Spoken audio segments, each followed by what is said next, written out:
Assalamualaikum warahmatullahi wabarakatuh. Alhamdulillah wassalatu wassalamu ala rasulillah Sayyidina wa habibina wa syafi'ina wa qurrati a'yunina Muhammadin ibn Abdillah sallallahu alaihi wasallam wa ala alihi wa ashabihi wa man tabi'ah, amma ba'du. Hadirin wal hadirat, muslimin wal muslimat dimanapun berada, rahimakumullah.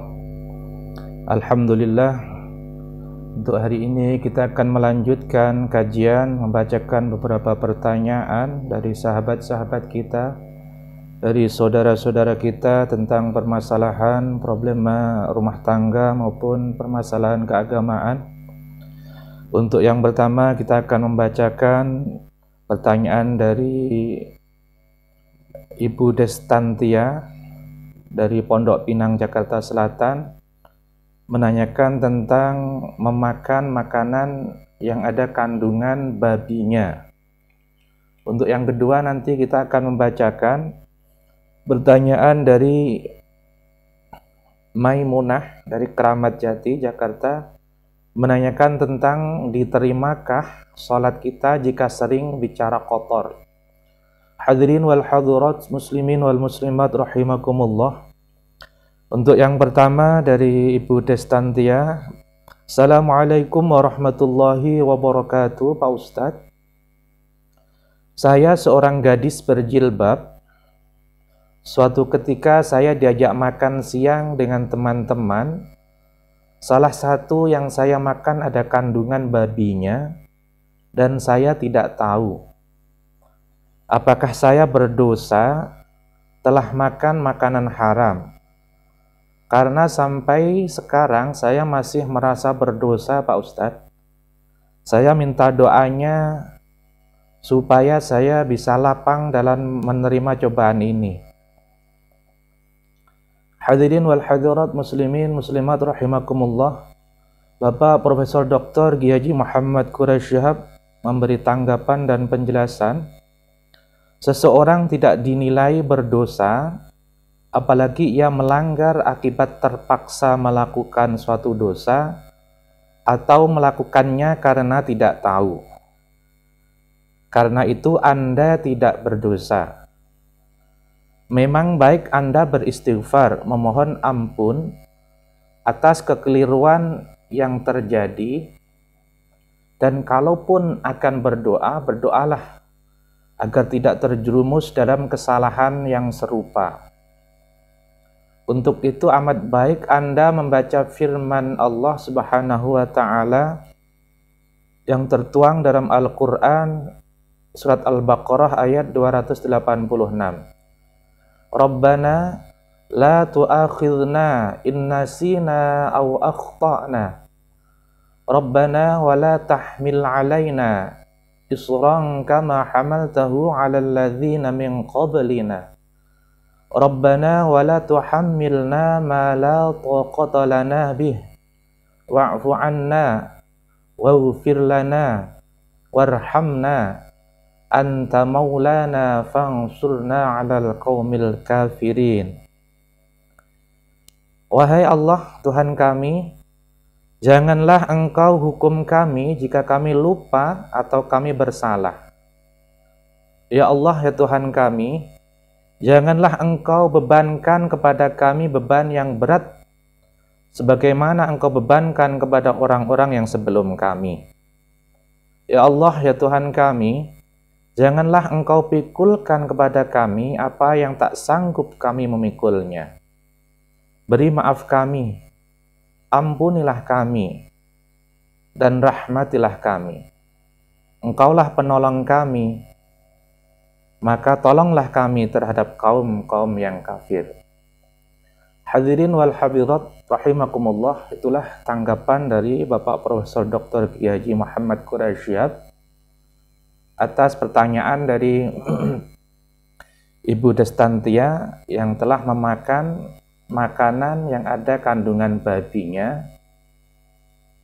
Namun Ibu Destantia ini tidak tahu kalau makanan itu ada kandungan babinya. Setelah selesai ternyata makanan itu ada kandungan babinya dan mereka merasa berdosa dan merasa bersalah. Tanggapan dari Bapak Profesor Dr. Gyaji Muhammad Quraisyhab, jadi apapun yang kita lakukan, baik memakan sesuatu yang haram atau melakukan dosa, namun ketika kita tidak tahu bahwa itu makanan yang haram atau perbuatan yang dosa, memang benar-benar tidak tahu, menurut beliau kita tidak termasuk orang-orang yang berdosa. Maka dari itu beliau juga memberi saran agar supaya sering-sering berdoa sebagaimana yang telah disampaikan yang tertulis dalam Al-Quran surat Al-Baqarah ayat 286. Rabbana la tu'akhidhna in nasina aw akhtana. Rabbana wa la tahmil 'alaina isran kama hamaltahu 'alal ladzina min qablina. Rabbana wa la tuhammilna ma la taqata lana bih wa'fu 'anna waghfir lana warhamna anta maulana fansurna 'alal qaumil kafirin. Itulah tanggapan atau jawaban dari Profesor Dr. Gyaji Muhammad Quraisyhab. Hadirin wal hadirat, muslimin wal muslimat rahimakumullah. Untuk pertanyaan yang kedua, yaitu pertanyaan dari Ibu Maimunah dari Keramat Jati, menanyakan tentang diterimakah sholat kita jika kita sering berbicara kotor. Assalamualaikum warahmatullahi wabarakatuh, Pak Ustadz. Saya seorang istri. Karena kami tidak mampu, saya ikut membantu bekerja sebagai buruh kasar di pasar. Di tempat itu saya terbiasa ngobrol dan berkata kotor dengan sesama buruh. Akan tetapi saya tidak lupa selalu menjalankan sholat. Apakah sholat saya diterima kalau saya sering sekali bicara kotor di lingkungan pekerjaan saya, Pak Ustadz? Bapak Profesor Dr. Gyaji Muhammad Quraisyhab memberikan tanggapan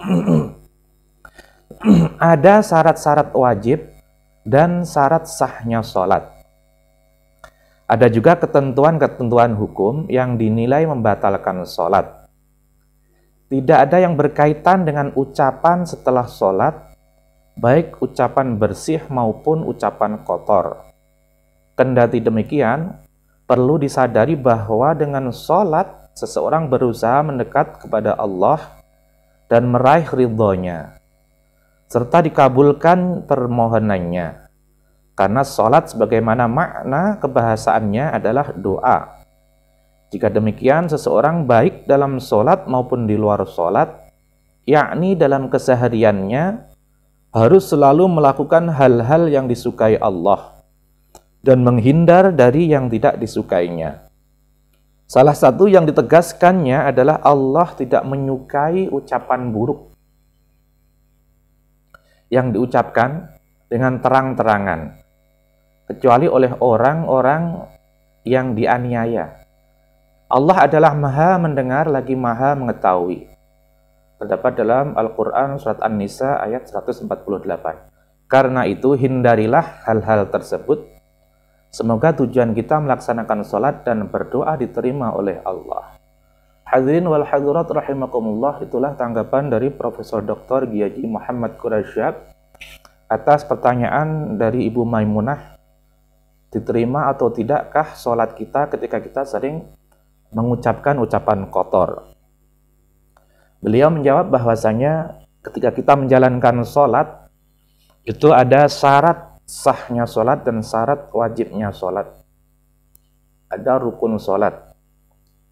Dan syarat-syarat yang kita lakukan dalam sholat itu tidak satu pun mencantumkan harus menghindari ucapan kotor. Akan tetapi menurut beliau, karena sholat itu adalah doa, maka dari itu agar supaya doa kita diterima oleh Allah Subhanahu wa Ta'ala, tidak hanya sah karena sudah memenuhi syarat dan rukunnya, akan tetapi kita berharap agar doa kita atau sholat kita diterima oleh Allah Subhanahu wa Ta'ala, sayukyanya kita menghindari ucapan-ucapan yang kotor. Dan Allah pun tidak menyukai ucapan yang buruk. Kalau kita bisa menghindari ucapan-ucapan yang buruk, tidak terbiasa mengucapkan kata-kata yang kotor, insya Allah ketika kita sholat, setelah terpenuhi syarat dan rukunnya sholat, insya Allah sholat kita atau doa kita diterima oleh Allah Subhanahu wa Ta'ala. Amin ya Rabbal Alamin. Oke, terima kasih. Assalamualaikum warahmatullahi wabarakatuh.